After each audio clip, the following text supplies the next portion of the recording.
So আমাদের next হচ্ছে একক কনভার্সন। আমরা জানি হচ্ছে 1 মিটার কিউব সমান 10⁻³ লিটার। এটাকে লিটারও বলা যায় অথবা এটাকে ডিএম কিউবও বলা যায়।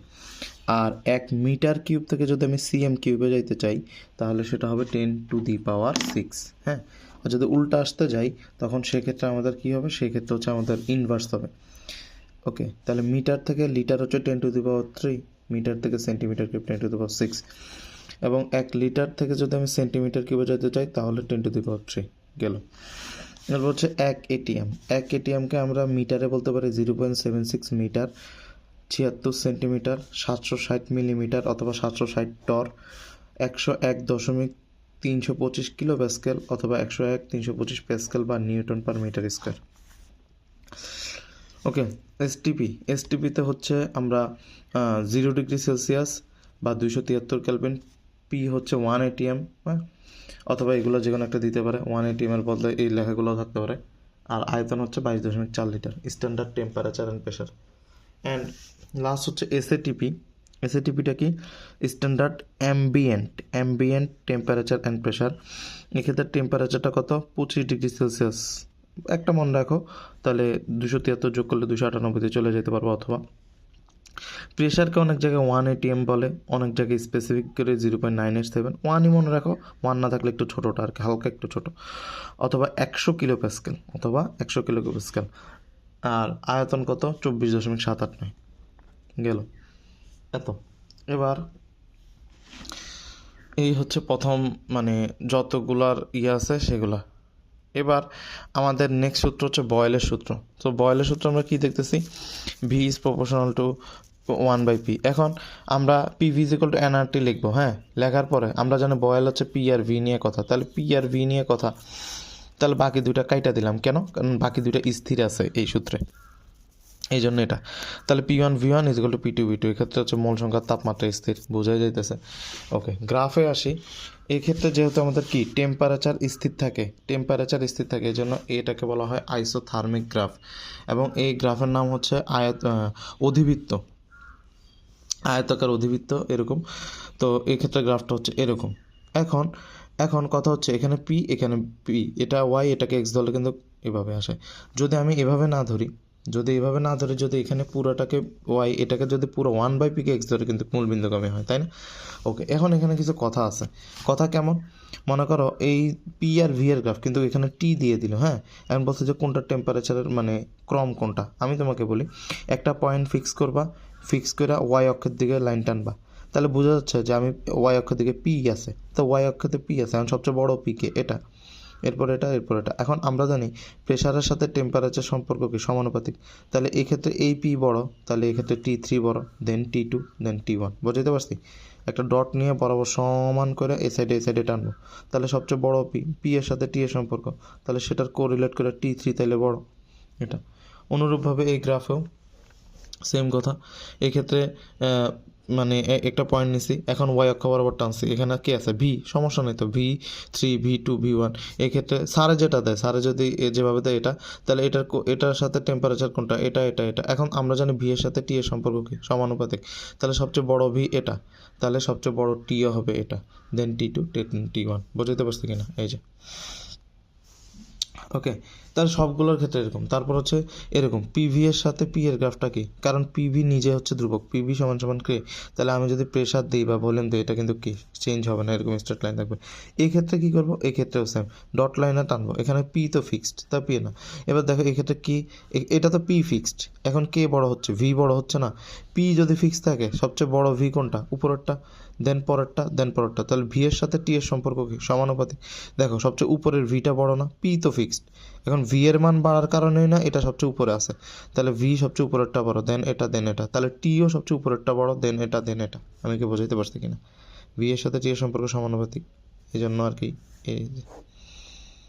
ওকে, দেন এই ক্ষেত্রে এটা কখন আমরা পড়ি নাই, তারপর একটু দেখে রাখো। যদি লগ পি এর সাথে লগ ভি বলে, ঠিক আছে, লগ থাকে, তখন স্টাইলটা হয়ে যাবে কি? এই যে এরকম। পিভি তো হচ্ছে বক্ররেখা, তাই না? পিভি হচ্ছে বক্ররেখা, কিন্তু তার সামনে যদি লগ দেয় তখন কিন্তু কি এটা বক্ররেখাটা কি মানে এরকম ডাউনওয়ার্ড না, ডাউনওয়ার্ডটা তখন স্ট্রেট লাইন হয়ে যাবে। এবং এক্ষেত্রে কোণ কত?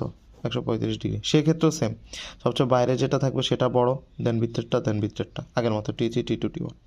ওকে, মুখস্থ না, জাস্ট কনসেপচুয়াল। এই গেল আমাদের বয়েলের কাজ কারবার, এবং এই গ্রাফকে বলা হয় আইসোথার্ম। এরপর আসা হচ্ছে চার্লসের গ্রাফে কি আমরা জানি, চার্লসের গ্রাফটা হচ্ছে কি বেসিক্যালি ভি আর টি এর মধ্যে সম্পর্ক। তাহলে কি স্থির থাকে, পি মানে প্রেশার, আইসোবারিক, ঠিক আছে, যেহেতু প্রেশার স্থির থাকে, ভর প্রেশার, আইসোবারিক ভর মানে প্রেশার স্থির থাকে, এই জন্য গ্রাফের নাম আইসোবারিক। ওকে, এক্ষেত্রে চার্লসের বেসিক একদম ফর্মুলা সেটা হচ্ছে V θ = V0 1 + এ। তো ওকে, 1/273কে আয়তন প্রসারণাঙ্ক বলা হয়। এক্ষেত্রে ডিগ্রি সেলসিয়াসের সাথে এই ভি এর গ্রাফটা হচ্ছে এরকম, কিন্তু এটা কিন্তু ক্যালভিন না, এটা ডিগ্রি সেলসিয়াস। গ্রাফটা হচ্ছে এরকম। তো এক্ষেত্রে যদি একটু লক্ষ্য করা যায় যে এই ক্ষেত্রে এই টেম্পারেচার, এই যে তাপমাত্রাটা আমি করলাম, এই তাপমাত্রা আয়তন কিন্তু শূন্য, -273 অথবা 0 ক্যালভিন টেম্পারেচার আয়তন শূন্য। যদি ফারেনহাইটে বলি, এটা একটু কষ্ট করে যদি আসে আর কি, -200 মানে 459.4 ডিগ্রি ফারেনহাইট এককে বললে এটা, আর নাহলে কিন্তু -273 ডিগ্রি সেলসিয়াস অথবা 0 ক্যালভিন। এক্ষেত্রে আয়তন তাত্ত্বিকভাবে শূন্য হয়, থিওরিটিক্যালি তাত্ত্বিকভাবে শূন্য হয়। আর যদি ক্যালভিন টেম্পারেচারের সাথে বলি, তাহলে কি ভি এর সাথে টি এর সম্পর্ক সমানুপাতিক, এই যে হইল V1 T1 V2 T2, বোঝা গেছে। এখন আগের মতো আমরা যদি এখানে এখন ভি আর টি, এখন আমি যদি এখানে প্রেশারের রিলেশনটা বাইর করতে চাই, তাহলে আগের মতো একটা ফোঁটা দিয়ে একদম বরাবর উপর থেকে নিচে যতগুলো রেখা থাকবে ওখানে সেম ফোঁটা দিব। এবার ওয়াই অক্ষ বরাবর টানবো, কোন ভিটা বড়, এই ভিটা বড়, এই দেন এটা। এবার এখানে ভি এর সাথে পি এর সম্পর্ক কি, বয়েল থেকে পড়ছি ব্যস্তানুপাতিক, যেখানে ভি বড় সেখানে পি ছোট, তার মানে কি এটা ছোট, তারপর এটা ছোট, দেন এটা বড়। দেখো V3 বড়, V2 বড়, V1 বড়, কিন্তু P3 P2 P1 এর ক্ষেত্রে কি গ্রেটার দেন উল্টাই দিছি, ব্যস্তানুপাতিক যেহেতু সম্পর্ক।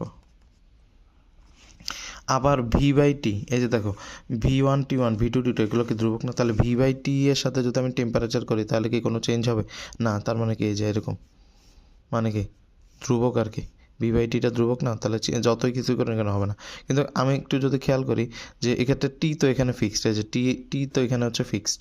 ওকে, টি যদি ফিক্সড হয় তাহলে এখানের মধ্যে আমি যদি এ বরাবর যাই তাহলে কি ভিটা বাড়তেছে, ভি বাড়ার কারণেই তো রেখাগুলো উপরে উঠছে, সবচেয়ে বড় ভি কে এটা, দেন এটা, তাহলে ভি এর সাথে আবার পি এর সম্পর্ক ব্যস্তানুপাতিক, তাহলে কোনটা হবে, এই যে এটা ছোট, তারপর এটা বড়, এই যে আগের মতো আর কি, জাস্ট ওয়াই অক্ষে যে আছে তার সাথে স্যার এখানে যে দিছে এটা রিলেশনটাকে এটা বাইর করবা। এবার আসা হচ্ছে অ্যাভোগাড্রোর সূত্রটা কি, আমরা জানি পি = এনআরটি। অ্যাভোগাড্রো ভি আর এন এর মধ্যে বলছে, তাহলে ওই সময় কে স্থির ছিল, পি আর টি, এর জন্য ক্রস দিছি, মানে এরা স্থির আর কি। তাহলে V is proportional two N, V1/N1 V2/2, শেষ। এরপর হচ্ছে গেলুসাকে আমরা কি বলি, পি এর সাথে টি এর সম্পর্ক। তো পি = যদি আমি এনআরটি লিখি, এ দেখো পি যদি এনআরটি লিখি, তাহলে গেলুসাকে পি আর টিকে নিয়ে কথা বলছে, তাহলে কি ভি স্থির আর এন স্থির, তাই না, ভি স্থির আর এন স্থির, তাহলে P1/T1 P2/T2। আমরা যেমন, আচ্ছা গেলুসাকে কি স্থির দেখো তো, আয়তন স্থির, এর জন্য বলা হয় আইসোকোরিক। হ্যাঁ, আয়তন স্থির যেহেতু আইসোকোরিক এটাকে বলা হয়। হ্যাঁ, ওকে। এখন V θ মানে P0 1 + 273 সামথিং এরকম। ভি এর ক্ষেত্রে যেরকম এটা লেখা যায়, পি এর ক্ষেত্রেও কিন্তু এটা লেখা যায়, আমি বুঝতে পারছি। এখন তাহলে কি সমানুপাতিক সম্পর্ক হয়ে যায়। এখন এক্ষেত্রেও যদি আমি কি বলছি না, ভি এর সাথে রিলেশন বের করতে চাই, তাহলে এরকম এই যে স্যারে এখানে এ বরাবর স্যারে ভি দিছে, আমি এখানে এই যে আগের মতো এখানে একটা ফোঁটা দিয়ে এই সাইডে দিলাম, ওয়াই অক্ষ বরাবর পি আছে, তাহলে P3 P2 P1, সবচেয়ে বড় P3 P2 P1 আগে লিখে ফেলবা। এবার স্যারে যেটা দিতে তার সাথে এই ওয়াই অক্ষে যে আছে তার সম্পর্কটা কি, সমানুপাতিক না ব্যস্তানুপাতিক, আমি জানি ব্যস্তানুপাতিক, তাহলে তুমিও বরাবর কি লিখবা, মনে করো তুমি লিখলা P3 P2 P1, এটা বড় এটা ছোট দেন এটা, তাহলে এই বরাবর কি আছে, V3 আছে না, V3 V2 V1, এমনি লিখবা, লেখার পরে পি এর সাথে ভি এর সম্পর্ক কি, ব্যস্তানুপাতিক, তার মানে কি এটা যেদিকে বড় হবে এটা তো ওইদিকে বড় হবে না, তাহলে এমনি ঘুরে যাবে, এই যে হয়ে গেল। মানে তুমি আগে লিখবা ওয়াই অক্ষ বরাবর যেটা আছে, যেটা বড় ওই স্টাইলটা লেখার পরে এবার এখানে যেটা আছে সেটা লিখে, এবার তুমি দেখবো সমানুপাতিক হলে সেম দিকে ঘুরাই দিবে, আরও ব্যস্তানুপাতিক হলে উল্টা দিকে, শর্টকাট, শেষ। আর এটা তো বলা না যে P/T এটা হচ্ছে ধ্রুবক, ওই যে P1 T1 P2 T2, তাহলে আমি যদি প্রেশার দিই তাহলে তার কোনো চেঞ্জ হবে না, এরকম ওই যে আগেরগুলোর মতো। শুধু আমি কাইন্ডলি তোমার রিকোয়েস্ট করব যে তুমি মানে পরীক্ষার হলে মাথা ঠান্ডা কইরা গ্রাফগুলা অ্যান্সার করবা, সবই পারবা, কিন্তু কি বলছি না বলছি একটু খেয়াল করো। আচ্ছা, মনে করো কোনো একটা সিলিন্ডারে গ্যাস আছে, সেই গ্যাস দিয়ে তুমি মানে এত আয়তনের কতটা বেলুনকে ফুলাইতে পারবা, তাহলে কি সিলিন্ডারের আয়তন, সিলিন্ডারের গ্যাসের চাপ ইকুয়াল টু গ্যাসের ভিতর যে বেলুন আছে, বেলুনের ভিতর যে গ্যাস আছে, এই সেই বেলুনের গ্যাসের আয়তন এত, এইভাবে কত সংখ্যক ফুলাইতে পারবে, এন সংখ্যক। তো দিন শেষে এটা দিয়ে এটা ভাগ করলে এন এর মানটা বের করতে পারবো। মানে বয়েলের সূত্র, জাস্ট বেলুনের সংখ্যা বলে তখন এন একটা গুণ ওই এনটা বের করতে হয়। ক্লিয়ার? এবার হচ্ছে দেখো PV is equal to NRT related, এক কথায় পিভি ইজ ইকুয়াল টু হচ্ছে NRT. Okay, PV is equal to NRT, এখানে একটু বইলা দিই। PV is equal to NRT, PV is equal to W by MRT, আবার এন এর জায়গায় এন বাই এনও লেখা যায়, আবার ডাব্লিউ বাই এম, এম এদিকে ঠেলা দাও, ভি এদিকে আনলে ডাব্লিউ বাই ভি মানে কি ঘনত্ব ডিআরটি, এটা লেখা যায় না? লেখা যায়। ওকে, তাহলে এটাও লেখা যায়। এখন আমি বলি PV is equal to NRT না, PV is equal to NRT, তাহলে আমি এখানে কি লিখতে পারি? P one V one N one T one, P two মানে P one V one N one N one T one, P two V two N two টি two, তাহলে P one V one N one T one এগুলোকে যদি এক সাইডে আনি, P two V two N two টি two, মানে এই সূত্রটা থেকে আসলে সব সূত্র আসে। আমরা যদি কষ্ট করে P one V one T one পড়ি না, তাহলে P one V one N one T one এক সাইডে আনি, আর একটাকে এক সাইডে রাখি, P two V two N টুকে এক সাইডে আনি। এবার দেখো তুমি এখান থেকে বয়েল আনতে পারতেছো, এই যে উপরের দুইটাকে হিসাব করলে বয়েল, আবার এই দুইটাকে হিসাব করলে চার্লস, এখান থেকে সব আসতে, এই দুইটাকে হিসাব করলে গেলুসাক, আবার এই দুইটাকে হিসাব করলে কি অ্যাভোগাড্রো।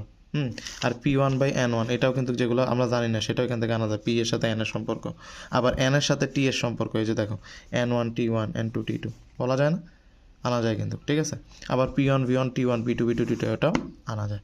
তা এই একটা বেসিক। এইভাবে তুমি যেমন এখানে আবার কি পাইছো দেখো, P M is equal to DRT, তাই না? তাহলে পি এর সাথে টি এর সম্পর্কটা কি?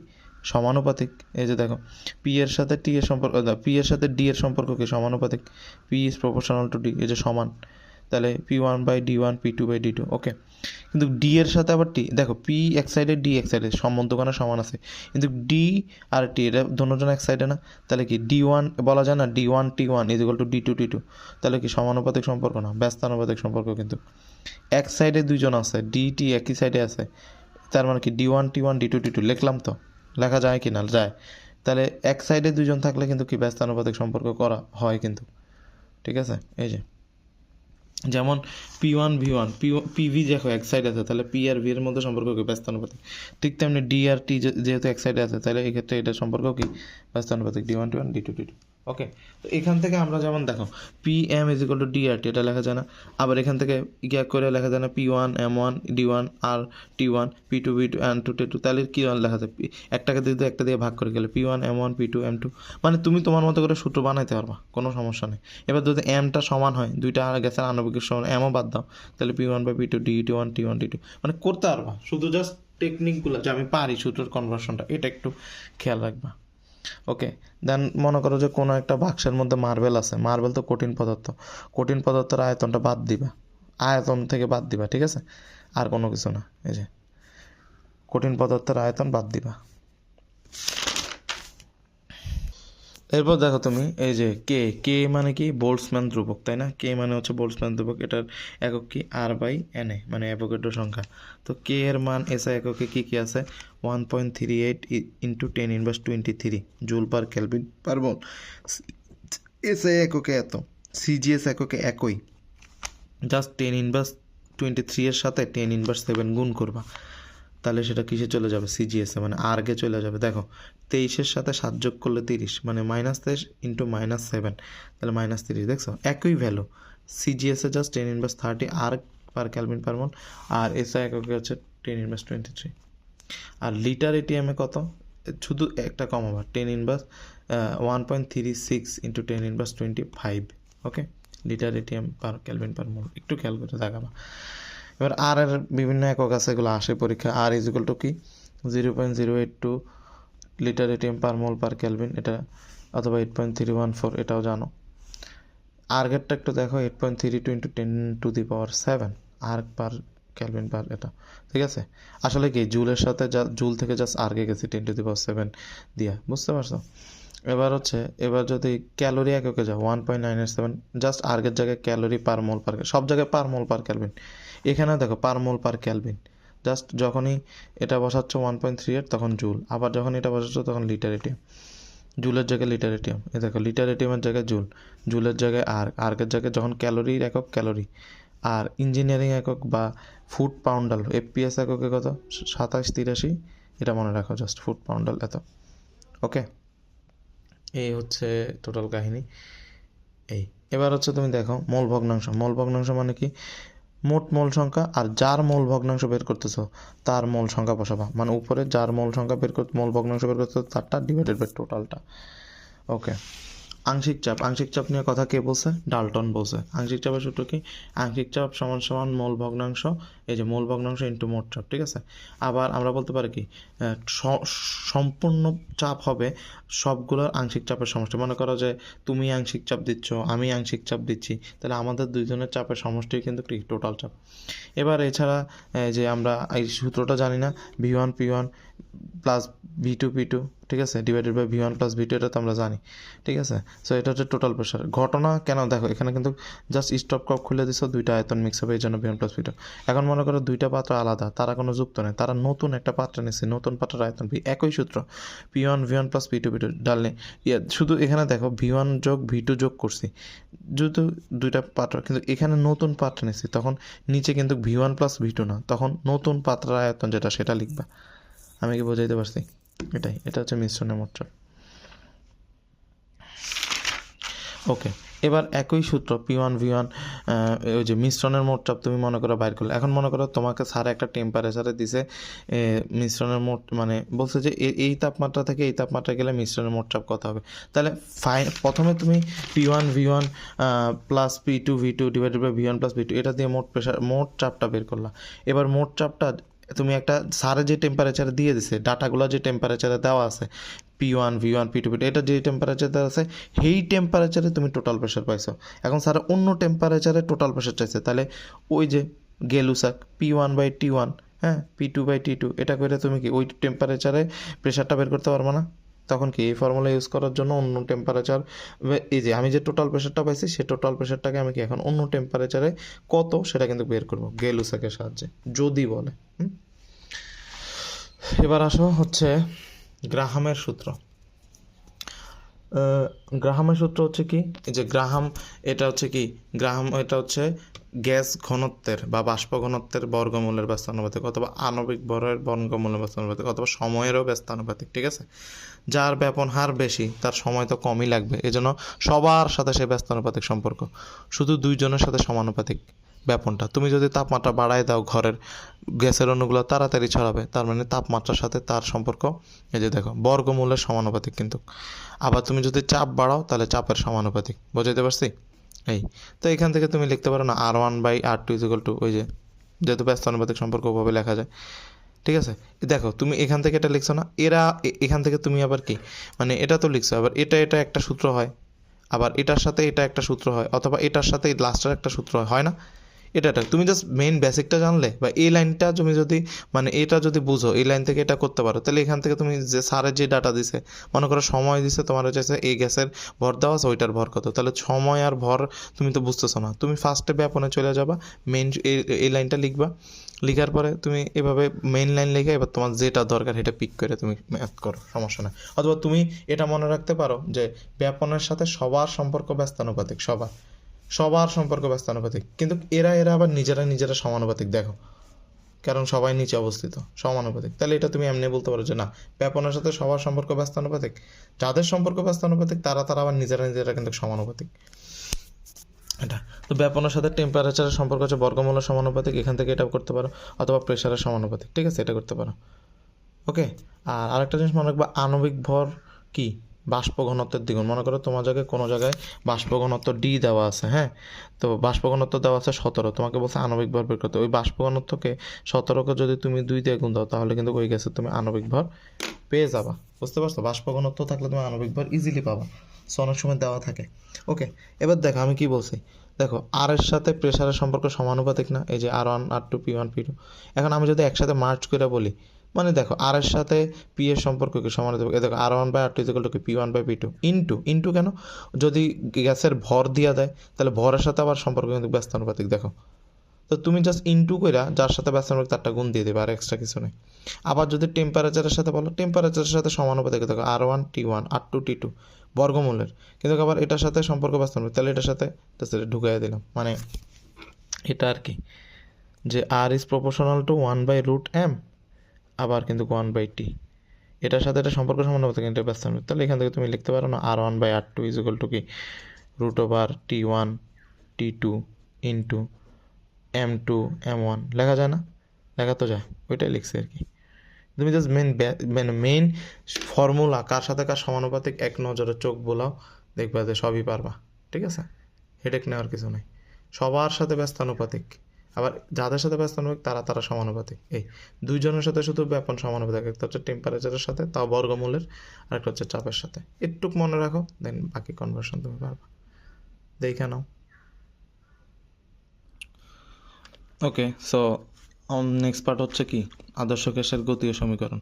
তো আমরা সবাই কি জানি আদর্শ গ্যাসের এখানে কি PV is equal two 1/3 mNc²। এমটা কি? এমটা হচ্ছে একটি অণুর ভর, এনটা কি? একক আয়তনে অণুর সংখ্যা। তাহলে একটা অণুর ভর এবং অণুর সংখ্যা, একটা অণুর ভর 10, তাহলে 10টা অণুর ভর যত সেটাই তো তার আণবিক ভর। তাহলে এম আর এনকে গুণ করলে আমরা বড় এম পাই, এটাকে আমরা বলি আণবিক ভর।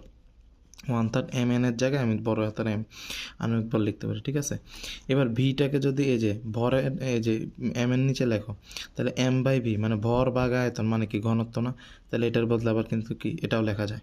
ঠিক আছে, কনভার্সনগুলো দেখে রাখো। হইল এটা। এবার আসো যে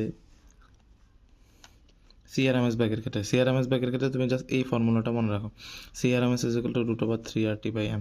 এবার আমি তোমাকে বলি RT/m এর জায়গায় পুরাটা, RT/m এর জায়গায় পুরাটা উঠায়া তুমি 3p/ρ লিখতে পারো।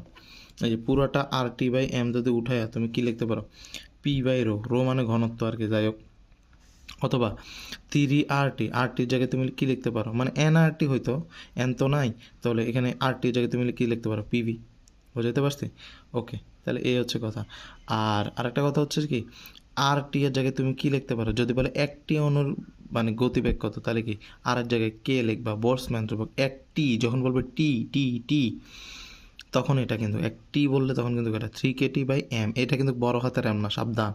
এটা হচ্ছে একটা অণুর ভর, আণবিক ভর বসাই দিও না ফাট কইরা। একটা 3kT/m, এম মানে হচ্ছে একটা অণুর ভর। ঠিক আছে, তাহলে এটা যদি বুঝো তাহলে বাদ বাকি সবগুলোই বুঝবা।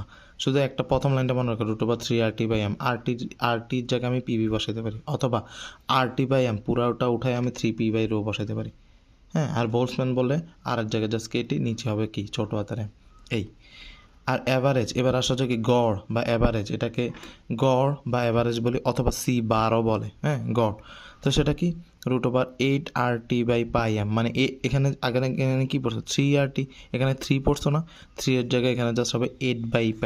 এটা জাস্ট মনে রাখো যে ভিতরে হবে 8/π। আর বাকিগুলো যেমন করছো না, RTর জায়গায় এই সবগুলো আছে, RTর জায়গায় পিভি, অথবা RT/m এর জায়গায় PV/ρ। হ্যাঁ, P/ρ এটা, অথবা কেটে হুবাহু সেম, তুমি শুধু এটা মনে রাখো। ঠিক আছে, গড়ের ক্ষেত্রে কি হবে? R8/π। আর সম্ভাব্য বেগ CMP, প্রবাবিলিটি বেগ যেটা, সেটাকে আমরা অনেক সময় আলফা দ্বারাও প্রকাশ করি।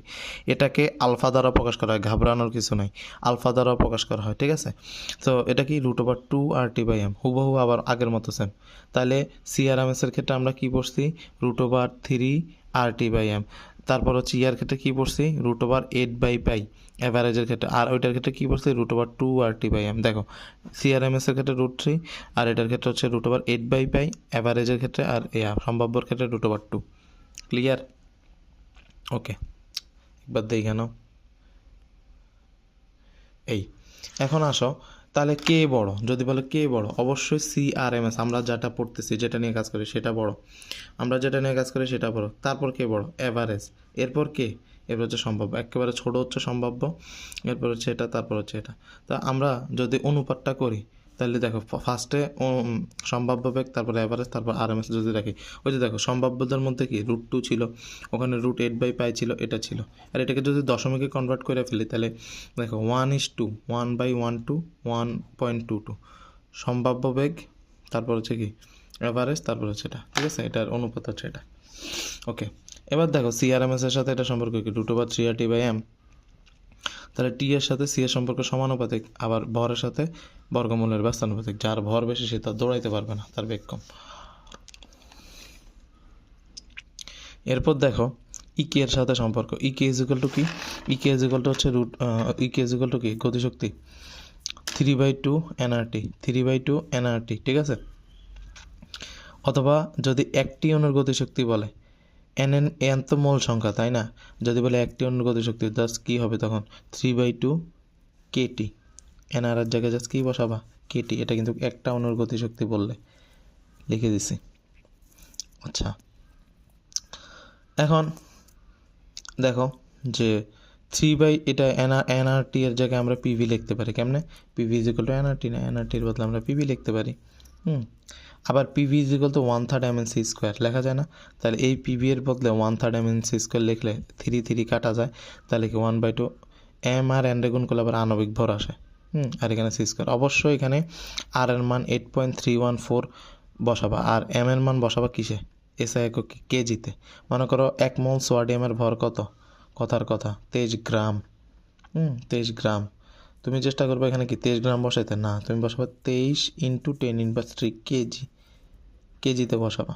বুঝতে পারছি? গতিশক্তির ক্ষেত্রে যা সেটা মনে রাখো, এই আর কি।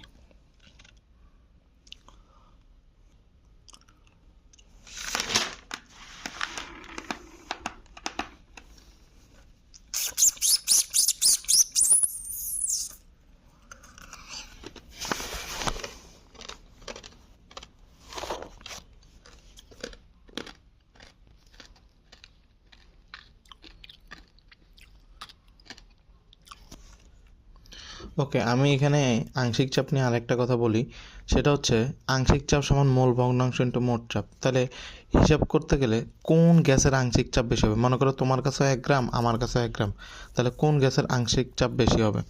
তাহলে ফার্স্ট অফ অল দেখবা যে কোথায় মোল সংখ্যা বেশি, মানে গ্রাম দেওয়া থাকলে সেটাকে মোল সংখ্যাতে নিয়ে যাবে। যে গ্যাসের মোল সংখ্যা বেশি সেই গ্যাসের আংশিক চাপ বেশি হবে। এখন কথার কথা মোল সংখ্যাও সমান হয়ে গেল, তাহলে কোন গ্যাসের ফার্স্ট অফ অল মোল সংখ্যা দেখবা, যেখানে মোল সংখ্যা বেশি সেখানে আংশিক চাপ বেশি হবে। আর সেকেন্ড অফ অল যদি দেখো মোল সংখ্যা সমান হয়ে যায়, তাহলে দেখবা যার আণবিক ভর কম, যার আণবিক ভর কম তার আংশিক চাপ কিন্তু বেশি হবে, খেয়াল রাখবা। ঠিক আছে, এরকম এমসিকিউ আসে। ওকে ওকে সো আমাদের আরেকটা সূত্র আছে, পিভি ইজ ইকুয়াল টু কি? আমরা বলি না এনআরটি, তো এনআরটির ক্ষেত্রে জেড অবশ্যই থাকে। ঠিক আছে, এনআরটি এর ক্ষেত্রে PV is equal to nRT, nRT এর ক্ষেত্রে জেড তো অবশ্যই থাকে, কিন্তু জেড এর মান আদর্শ গ্যাসের ক্ষেত্রে 1, তাই আমরা সেক্ষেত্রে ডাইরেক্ট বলি PV is equal to nRT. আসল সূত্র হচ্ছে PV is equal to Z nRT যে কোনো গ্যাসের ক্ষেত্রে। এখন জেড কি? জেড হচ্ছে সংকোচন গুণাঙ্ক অথবা পেষণ গুণাঙ্ক। ঠিক আছে, আদর্শ গ্যাসের ক্ষেত্রে জেড এর মান 1, আর বাস্তব গ্যাসের ক্ষেত্রে জেড এর মান 1 হবে না, 1 থেকে ছোট বা বড় হবে। যদি 1 থেকে বড় হয় তখন তাকে বলা হয় ধনাত্মক বিচ্যুতি, ধনাত্মক বিচ্যুতি বা কম পেষণযোগ্য, ধনাত্মক বিচ্যুতি বা কম পেষণযোগ্য। তো ধনাত্মক কারা? যাদের ভর কম, যাদের ভর কম, যেমন হাইড্রোজেন হিলিয়াম ধনাত্মক বিচ্যুতি। আর ঋণাত্মক বিচ্যুতি কারা? 1 থেকে কম, তাহলে এক্ষেত্রে বলা হয় বেশি বিচ্যুতি। এখানে বলা হয় ধনাত্মক বিচ্যুতি, এখানে বলা হয় ঋণাত্মক বিচ্যুতি। তো এই ক্ষেত্রে এটা হচ্ছে কম পেষণযোগ্য, এটা হচ্ছে বেশি পেষণযোগ্য। তো যাদের আণবিক ভর বেশি তাদেরকে আমরা কি বলি? ঋণাত্মক বিচ্যুতি। বুঝাইতে পারছি? এই হচ্ছে কথা। এখান থেকে একটা ম্যাথ আসছে এই সূত্রকে ইউজ করা, সেটা হচ্ছে রাজশাহী ইউনিভার্সিটিতে। এই হচ্ছে সেই ম্যাথ একটাই, যে যদি 500 ডিগ্রি সেলসিয়াস তাপমাত্রায় 10 লিটার গ্যাসকে 250 কেলভিন তাপমাত্রায় আনা হয়, 500 ডিগ্রি সেলসিয়াস থেকে 500 কেলভিন থেকে একটা গ্যাসকে যদি 250 কেলভিনে আনা হয়, 10 লিটার গ্যাসকে আনা হয়, এবং গ্যাসটি আদর্শ তাপমাত্রা থেকে বিচ্যুত হওয়ার কারণে আয়তন 20% বৃদ্ধি পায়, তবে চূড়ান্ত আয়তন কত? তাহলে দেখো বিচ্যুতি কথাটা লেখা আছে। বিচ্যুতি মানে কি? বিচ্যুতি মানে হচ্ছে কি আদর্শ গ্যাস থেকে সরে গেছে। তো আদর্শ গ্যাস থেকে সরে যাওয়া মানে কি? আদর্শ গ্যাস থেকে সরে যাওয়া মানে কি? পিভি ইজ ইকুয়াল টু হচ্ছে জেড এন আর টি। ঠিক আছে, এখন দেখো 500 কেলভিন থেকে যখন 250 কেলভিনে আসছে তখন গ্যাসটি আদর্শ তাপমাত্রা থেকে বিচ্যুত হয়। তাহলে আগে এটা বলো, যখন 500 কেলভিনে ছিল তখন অবশ্যই সে আদর্শ ছিল, যখন 250-তে আসছে তখন আদর্শ নেই। তাহলে 500 কেলভিনের জন্য আমি সূত্র লিখলাম ডাব্লিউ ইজ ইকুয়াল টু কি? মানে জেড এর মান 1 ধইরা 1 এনআরটি লিখলাম, ঠিক আছে, এটা আদর্শ গ্যাস। তাহলে এই ক্ষেত্রে টেম্পারেচার কত? টেম্পারেচার অবশ্যই 500। এবং এক্ষেত্রে আয়তন দেখো, আয়তনটা হচ্ছে বলছে কত, 10 লিটার ছিল 500 কেলভিন তাপমাত্রায় 10 লিটার ছিল। এখন যখন 250-তে আসছি, মানে T2 হচ্ছে 250, তাহলে এখন ভি এর মান কত? পি টি সব স্থির, এখানে পি এর কথা বলে নাই, তাই পি নিয়ে হেডেক নেওয়ার দরকার নাই। একটা দিয়ে আরেকটাকে ভাগ দাও, ভি টু চাইছে, V1 divided by V2 is equal to কি 1/T1 divided by Z T2। হ্যাঁ, এখন জেড এর মান কি আমরা জানি, কত কুটুকু বিচ্যুতি হয়েছে। একটা জিনিস খেয়াল রাখবা, জেড আদর্শ গ্যাসের ক্ষেত্রে হচ্ছে 1। এখন যখন আদর্শ দেখো 500 কেলভিন থেকে 250-তে আসছে, তখন বিচ্যুতি হওয়ার কারণে 20% আয়তন বৃদ্ধি পাচ্ছে। তাহলে যতটুকু বৃদ্ধি পাচ্ছে সেটা লিখবো 1 প্লাস কতটুকু বিচ্যুতি হয়েছে, 1 প্লাস 20%, তাই না? আদর্শ গ্যাস থেকে বিচ্যুতি হয়েছে, বৃদ্ধি পাইছে, বলছে না যে আয়তন বৃদ্ধি পায়, তার মানে জেড হবে 1 প্লাস এই যে 20%। 20%কে যদি তুমি দশমিকে লেখো 0.2, তার মানে জেড এর মানে 1.2। আমি বোঝাতে পারছি? অবশ্যই আদর্শ গ্যাসেরটা প্লাস যতটুকু আয়তন বৃদ্ধি পাইছে বা সামথিং, সেটা এখানে কি হবে, বিচ্যুতি আকারে যোগ হবে, ঠিক আছে, 0.2। ওকে, তাহলে এখন তুমি কি করবা, V1 কত, V1 10 লিটার ছিল না, মানে প্রাথমিক আয়তন 10 লিটার। হ্যাঁ, আর V2 তোমার দরকার, তাহলে এখানে হচ্ছে 1 × T1 কত, 500 কেলভিন, আর জেড এর 2 এর মান কত, 1.2, এই যে বাইর করলাম। এটাই হচ্ছে খেলা, জেড এর মানটা বের করা। আর T2 কততে আসছো তুমি, 250 কেলভিনে আসছো। কষ্ট করে এখান থেকে V2 বের করলে চূড়ান্ত আয়তন বের করবা। খুবই ইম্পর্ট্যান্ট একটা ম্যাথ, একবারই আসছে, ঠিক আছে, হুট করে মাথায় আসবে না, এই জন্য করাইলাম। দেখো বুঝছো কিনা। আচ্ছা, আগের ম্যাচ শেষ, এরপর হচ্ছে আমরা বাস্তব গ্যাস। এখন বাস্তব গ্যাসের জন্য আমরা তো আর আদর্শ গ্যাসের সূত্র মানতে পারি না, এখন আমরাকে ভ্যান ডার ওয়ালস সমীকরণ লাগবে বাস্তব গ্যাসের জন্য। তো বাস্তব গ্যাসের ক্ষেত্রে কি, P plus A N square by V square, ঠিক আছে, V minus N V equal to NRT, এটা ভ্যান ডার ওয়ালস সমীকরণ।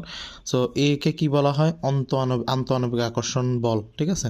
আর ভি কে কী বলা হয়, দেখো ভি মাইনাস এন ভি না, আয়তন না, তাহলে এ বি কে বলা হয় আয়তন সংশোধন ফ্যাক্টর। শুধু একে কি বলা হয়, অন্তঃআণবিক আকর্ষণ বল। উচ্চ তাপমাত্রা এবং নিম্নচাপে বাস্তব গ্যাস আদর্শ গ্যাসের ন্যায় আচরণ করে। উচ্চ তাপমাত্রা এবং নিম্নচাপে, ঠিক আছে, বাস্তব গ্যাস আদর্শ গ্যাসের মতো কিন্তু আচরণ করবে।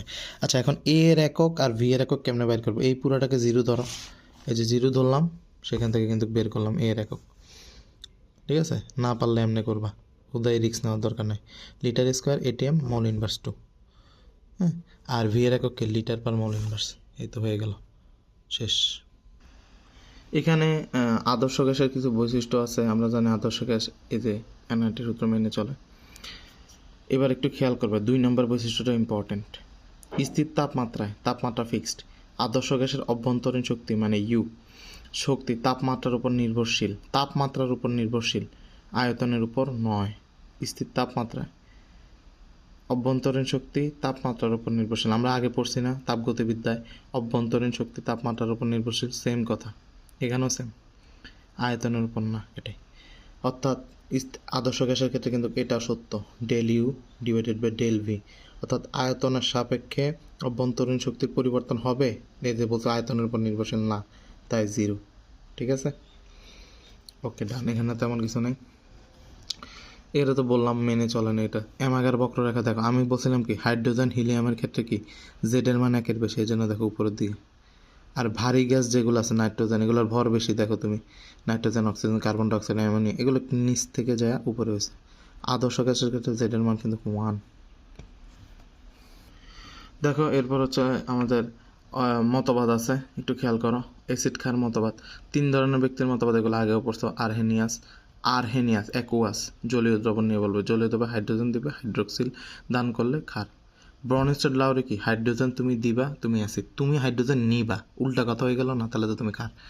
লুইস কি, তুমি যদি মুক্ত জড় ইলেকট্রন দিতে পারো তুমি ক্ষার, তুমি যদি নিতে পারো তুমি হচ্ছে অ্যাসিড। ওকে, আমি কি বলছি আরেকটা কথা, এখন দেখো কোনো একটা অ্যাসিড আছে, মনে করো অ্যাসিড আছে, ঠিক আছে, আমি তোমাকে উদাহরণ দিই। এই দেখো, মনে করো একটা আমি অ্যাসিড লিখলাম HCl, হ্যাঁ। এখন মনে করো এখান থেকে আমি হাইড্রোজেনরে বাদ করে দেবো, আমি তো জানি HCl অ্যাসিড, এখন হাইড্রোজেন যদি তার থেকে সরাইয়া নেই, তাহলে আমি কি বলছি, হাইড্রোজেন যোগ করলে অ্যাসিড, হাইড্রোজেন বাদ দিলে ক্ষার, তাহলে Cl মাইনাস থাকে না। তাহলে এটাকে কি, এটা যদি অ্যাসিড হয় তাহলে এটা হচ্ছে বেস। কি বেস, এই অ্যাসিডের কনজুগেট বেস, বুঝতে পারছি? হাইড্রোজেন বাদ দিলে যা থাকে সেটা হচ্ছে কনজুগেট বেস, বুঝতে পারছো? এখন কথার কথা হচ্ছে না, আমি এটা না, মনে করো অ্যামোনিয়া, তুমি জানো অ্যামোনিয়া মানে ক্ষার না? তার সাথে যদি তুমি এখন হাইড্রোজেন যুক্ত করো তাহলে কি উৎপন্ন হবে? তুমি তো জানোই এটা ক্ষার। এখন এটার সাথে যদি এটা যুক্ত করো NH4+ উৎপন্ন হবে। তাহলে এটা যদি বেস হয়, এটা হচ্ছে তার কনজুগেট কি? অ্যাসিড। আমি বুঝতে পারছি কিনা? ঠিক আছে, সাপোজ ধরো পানি অ্যাসিডও হয়, ক্ষারও হয়। এখন পানি থেকে তুমি হাইড্রোজেন সরায় আনাও, বাদ করে দিছো, তার মানে OH থাকতেছে, তো OH ক্ষার। তাহলে পানি সেক্ষেত্রে কী রূপে আচরণ করছে? অ্যাসিড ছিল, আর এটা হচ্ছে ক্ষার। আবার যদি তুমি এখানে পানির সাথে দেখো হাইড্রোজেন যুক্ত করো, তাহলে কী হলো? হাইড্রোজেন যুক্ত করলে যেটা উৎপন্ন হবে সেটা হচ্ছে কি? অ্যাসিড। তাহলে পানিটা এক্ষেত্রে কী ছিল? বেস ছিল। আমি কি বুঝতে পারছি? এটা হচ্ছে অ্যাসিড যেহেতু, আর পানিটা কী ছিল? বেস। ঠিক আছে, এই কথাটাই হচ্ছে এখানে বলছে। এখন একটা কথা বলি, যেটা হচ্ছে কি, যে মনে করো কোনো একটা খুব শক্তিশালী অ্যাসিড, মনে করো HCl খুব শক্তিশালী অ্যাসিড না? অ্যাসিড তো, তার থেকে আমরা কি বের করছি? Cl- না? তাহলে এটা হচ্ছে তার কি? অনুবন্ধী ক্ষার। তো শক্তিশালী অ্যাসিডের যেই মানে তার থেকে যে ক্ষারটা পাবো সেটা হবে দুর্বল। আবার মনে করো অ্যামোনিয়া দুর্বল না? অ্যামোনিয়া দুর্বল, কিন্তু অ্যামোনিয়া, মনে করো অ্যামোনিয়া অথবা অন্য কোনো দুর্বল অ্যাসিড দিলাম, কথার কথা আমি দিলাম হচ্ছে CH3COOH, ঠিক আছে? এটা হচ্ছে কি? দুর্বল অ্যাসিড না? এখান থেকে তুমি হাইড্রোজেনটা সরায় ফেলো, তাহলে তোমার এখানে কি থাকবে বলো তো? CH3COOA- থাকবে। এটা হচ্ছে দুর্বল অ্যাসিড। আর এখান থেকে যেটা উৎপন্ন হয়েছে সেটা কি? হাইড্রোজেন সরাই ফেলাইছো, তার মানে এটা হবে ক্ষার। এটা হচ্ছে তার অনুবন্ধী ক্ষার, কিন্তু তার অনুবন্ধী ক্ষারটা, যেহেতু সে হচ্ছে দুর্বল অ্যাসিড, তার অনুবন্ধী ক্ষারটা হবে তীব্র ক্ষার, তীব্র অনুবন্ধী ক্ষার। আমি কি বোঝাইতে পারছি? দুর্বলের পেটের থেকে বাইর হবে তীব্র, তীব্রর পেটের থেকে বাইর হচ্ছে দুর্বল। ওকে, এটা। আচ্ছা, এবার একটু খেয়াল করো, লুইস অ্যাসিড আসে পরীক্ষায়। দেখো, লুইস অ্যাসিড আমরা কি বলছি? যারা ইলেকট্রন গ্রহণ করে তারা অ্যাসিড। এখন ইলেকট্রন কারা গ্রহণ করবে বলো তো? যারা গরিব। গরিব কারা? যাদের অষ্টক ঘাটতি আছে। তো অষ্টক ঘাটতি জান কেমনে বের করে? তুমি পারো না? BF3 BCl2 AlCl3, তুমি দেখো ওই যে লুইস পড়ছো না তুমি? কেমনে? বোরনের বহিস্থ কক্ষপথে 3টা, ফ্লোরিনের 3টা, 6টা, মানে 8-এর কম লুইস অ্যাসিড। বুঝছো তো কেমনে করছি? ব্যারিলিয়ামের বহিস্থ কক্ষপথে 2টা, ক্লোরিন 2টা, তার মানে কি 2টা 2টা 4টা, 8-এর কম লুইস অ্যাসিড। LCl3 অ্যালুমিনিয়ামের বহিস্থ কক্ষপথে কয়টা আছে? 3টা, এখানে 3টা 6টা, লুইস অ্যাসিড। অক্ষতায় অষ্টক ঘাটতি থাকলে লুইস অ্যাসিড। এবার হচ্ছে কোনো কোনো সময়, অনেক সময় দেখবে যে অষ্টক ঘাটতি না, কিন্তু কেমনে লুইস অ্যাসিড হয়? মনে করবা ফাঁকা যদি ডি অরবিটাল থাকে, দেখো আয়রন কি? আয়রন হচ্ছে ডি ব্লক মৌল, এখানে ফাঁকা ডি অরবিটাল আছে, ফাঁকা ডি অরবিটাল আছে কিন্তু, সেজন্য এটা হচ্ছে লুইস অ্যাসিড। এছাড়া দেখো পৃথিবীর যত ক্যাটায়ন আছে সব লুইস অ্যাসিড। এবার একটু এক্সট্রাভাবে মনে রাখো, কোনো ধাতব পরমাণু থাকলে, যেমন ধরো আয়রন নিকেল, এককভাবে আয়রন নিকেল আছে, তুমি এক কথা দেখো, আয়রনের ডি ব্লক আছে না? নিকেলেরও ডি ব্লক আছে, সোজা কথা এরা হচ্ছে কি? Luis acid. এক কথা ইলেকট্রনের প্রতি তাদের চাহিদা আছে। এবার দেখো কেন্দ্রীয় মৌলের তড়িৎ ঋণাত্মক মৌলের সাথে যুক্ত থাকলে, একটু খেয়াল করো, কেন্দ্রীয় মৌলকে কার্বন না? এটার সাথে অক্সিজেন যুক্ত, তো কার্বনের সাথে অক্সিজেন তীব্র তড়িৎ ঋণাত্মক মৌল, ফোন কলের সদস্য। তাহলে অক্সিজেন কি করবে? ওর থেকে সব ইলেকট্রন টেনে নিয়ে যাবে না? এই যে কার্বন ডাইঅক্সাইড যে আমি লিখি, অক্সিজেন ওর থেকে সব ইলেকট্রন টেনে নিয়ে গেলে ওর মাথার উপর পজিটিভ তৈরি হয়ে যাবে না? তাহলে এই ক্ষেত্রে কি, অর্থাৎ তোমার যে কেন্দ্রীয় মৌল তার সাথে যদি তীব্র তড়িৎ ঋণাত্মক মৌল থাকে, ঠিক আছে, তাহলে কি তুমি হয়ে যাবে কি? পজিটিভ। তার তুমি পজিটিভ হয়ে যাবে মানে তুমি পথের ফকির, তার মানে তুমি অ্যাসিড, লুইস অ্যাসিড। বুঝতে পারছি কিনা? তারা কার্বন ডাইঅক্সাইড কিন্তু লুইস অ্যাসিড। ওকে, এটা। এবার দেখো আমাদের সমাজের বড় লোক যারা আছে তারা হচ্ছে লুইস ক্ষার। যেমন দেখো অ্যামোনিয়ার মাথার উপরে এক জোড়া মুক্তজোড় ইলেকট্রন আছে, যদিও এখানে দেয় নাই। ফসফরাসের মাথার উপরে এক জোড়া মুক্তজোড় ইলেকট্রন আছে। হ্যাঁ, পানির অক্সিজেনের কিন্তু 2 জোড়া মুক্তজোড় ইলেকট্রন আছে, ঠিক আছে। এবার পৃথিবীর যত ক্যাটায়ন ছিল সব বলছি অ্যাসিড, মানে অভাবী। আর পৃথিবীর যত অ্যানায়ন আছে তাহলে কি? লুইস ক্ষার। আর কার্বন কার্বন দ্বিবন্ধন বিশিষ্ট যৌগ যারা আছে তারা হবে লুইস ক্ষার। এক কথায় বুঝতে পারছি? দ্বিবন্ধনযুক্ত যৌগ, এই হচ্ছে কথা।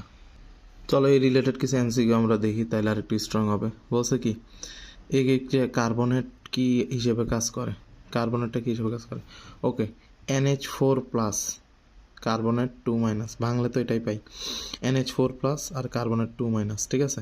তো কার্বনেটটা কি হিসেবে কাজ করে? আচ্ছা, কার্বনেটটা এই ক্ষেত্রে আমরা কি, কার্বনেটটা কিসে পরিণত হয়েছে? কার্বন ডাইঅক্সাইডে পরিণত হয়েছে না? দেখো কার্বনেটটা কিসে পরিণত হয়েছে? কার্বন ডাইঅক্সাইডে পরিণত হয়েছে না? হয়েছে কি না? কার্বনেট থেকে কার্বন ডাইঅক্সাইড, একটু আগে কি পড়ছো? কার্বন ডাইঅক্সাইড কি? লুইস অ্যাসিড, তাহলে কার্বনেটটা কি ছিল? ক্ষার। ইজি উত্তর না? যেটা থেকে যেটা উৎপন্ন, তুমি যদি মানে যে কোনো একটাকে চিনো, মনে করো কার্বনেট বলছে না, এখন তুমি বুঝতেছো না এটা কি। কার্বনেট থেকে উৎপন্ন হচ্ছে কার্বন ডাইঅক্সাইড, তুমি জানো কার্বন ডাইঅক্সাইড হচ্ছে ক্ষার, অ্যাসিড, লুইস অ্যাসিড, কারণ কি? অভাবী। ঠিক আছে, তাহলে কার্বনেটটা কি ছিল? ক্ষার। বলছে কি নিচের কোনটি হচ্ছে লুইস ক্ষার? লুইস ক্ষার, তুমি দেখো লুইস ক্ষার কোনটা, এ দেখো NH2 এটা হবে লুইস ক্ষার। ঠিক আছে, এটা একটু দেখে নাও। লুইস ক্ষার কেন? এমন, এ দেখো নাইট্রোজেনের মাথার পরে 2 জোড়া নোক্তা আছে না, মুক্ত জোড়া ইলেকট্রন আছে না, এর জন্য এটা লুইস ক্ষার। কোনটি লুইস অ্যাসিড নয়, মানে লুইস ক্ষার কোনটা? ঠিক আছে, সালফার ডাইঅক্সাইড, দেখো মুক্ত জোড়া ইলেকট্রন আছে সালফার ডাইঅক্সাইডে, এটা হচ্ছে লুইস ক্ষার। ঠিক আছে, এখানে কিন্তু মুক্ত জোড়া ইলেকট্রন আছে, এই জন্য এটা লুইস ক্ষার। কোনটি হচ্ছে লুইস অম্ল? এই যে BF3। এবার হচ্ছে কি নিচের কোনটি লুইস অ্যাসিড? নিচের কোনটি লুইস অ্যাসিড? AlCl3, এটা পড়ছি আমরা। এবার হচ্ছে নিচের কোনটি অসত্য? আচ্ছা একটু মেইনটাই পড়ি, মানে নিচের কোনটি সত্য সেটা পড়ি। আমি বলি অ্যামোনিয়া এবং H2O কি কনজুগেট বেস পেয়ার? মানে কি কনজুগেট পেয়ার? কনজুগেট পেয়ার হবে না, অ্যামোনিয়া আর NH4+ হচ্ছে কনজুগেট পেয়ার।